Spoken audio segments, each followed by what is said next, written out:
जी बोली बोली बोली सब लोग मेला देखे जाता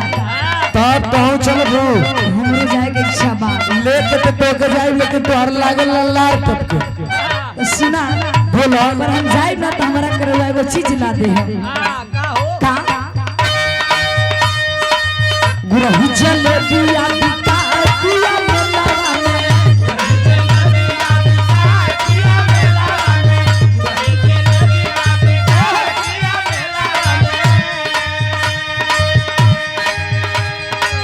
ले हमरा छना तो होई मेला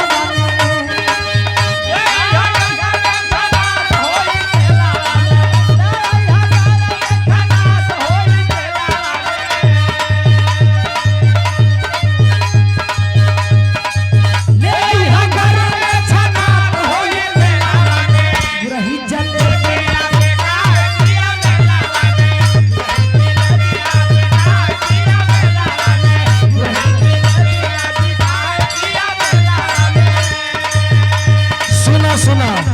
हां बोली तो अके ये काम जब देखबू तब लगी तो लाल टपके और बताई विजय भैया हम यारू कुछ चीज मांगे देना हाँ। तेने का हो गई बड़ा सर बात हुआ अब विजय भैया एमा का कर काहे विजय भैया तो खुद परेशान है वो मुखिया हुन प्रधान हुन तो मैं उनका पंच उनके तो मैं गाँव खुदे संभाले के पर थक कर ले सुना हमारे भाई बोला चुअता पानी लरकोर भइल धनिया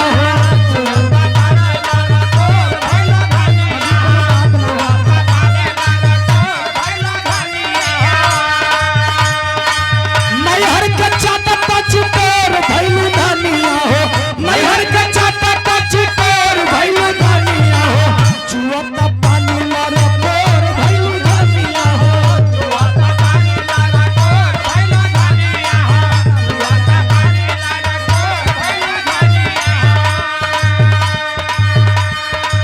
गुरही चले पिया पिता पिया मेला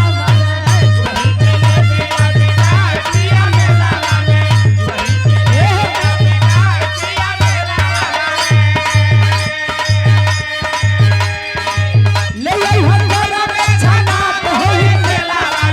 ले आई हमरा में छना तो होई मेला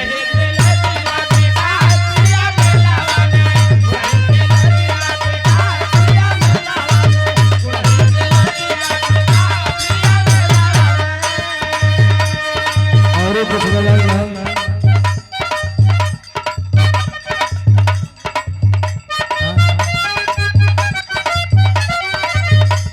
अरे कौन कारवा बौजी गरवा में बोलावेलू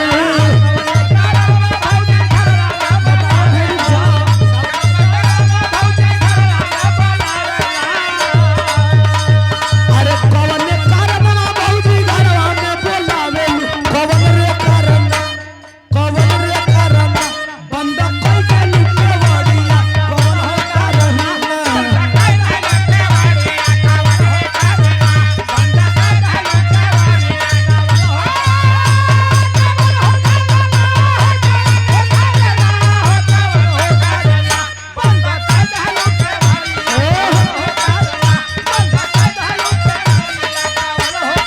अच्छा पूछा चाहत रही है कुछ सुना हाँ पहले लक्ष्मी के बाद लक्ष्मी पहले ओकरे बाद अरे गणेश के बाद अमर भैया ना सुंदर पुरस्कार भैया को से नमस्ते प्रणाम बहुत बहुत दिल से धन्यवाद सुना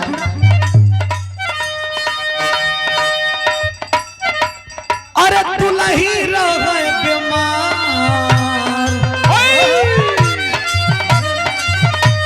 अरे दुलही रहे बीमार निरहुआ अरे दुलही रहे बीमार निरहुआ निरहुआ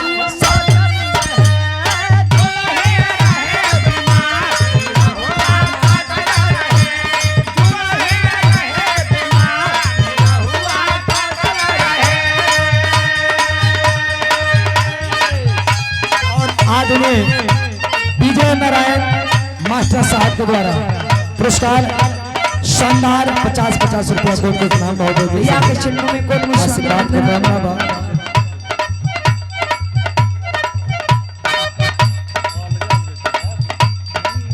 दा भैया हमके दा मीरा हुआवे हमार बड़ी हमके बढ़ावा मीरा हुआवे हमार कि हमसे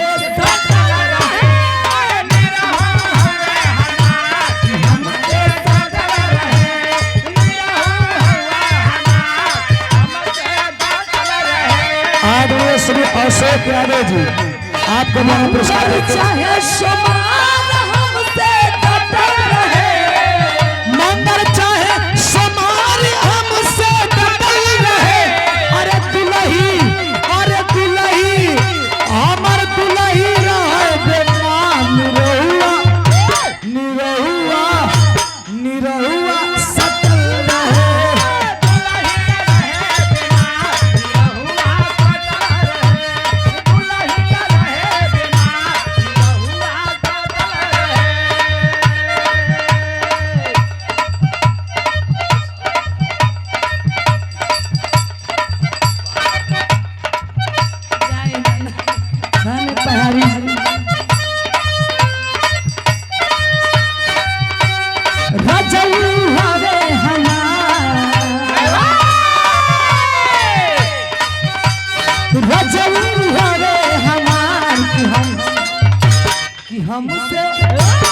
हमसे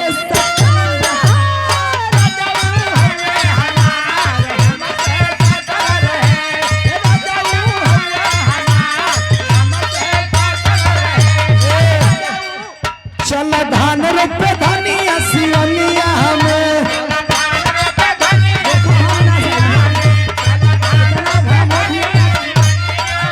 मजा लूटल जाई सावन के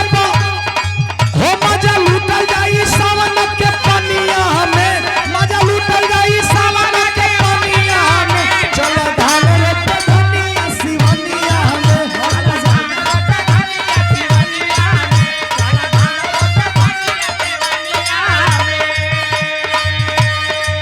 हमार पिछला बेर एगो गीत आई रहे हमारा जना का भैया हमके जानता कि अब इतना नहीं पानी लागल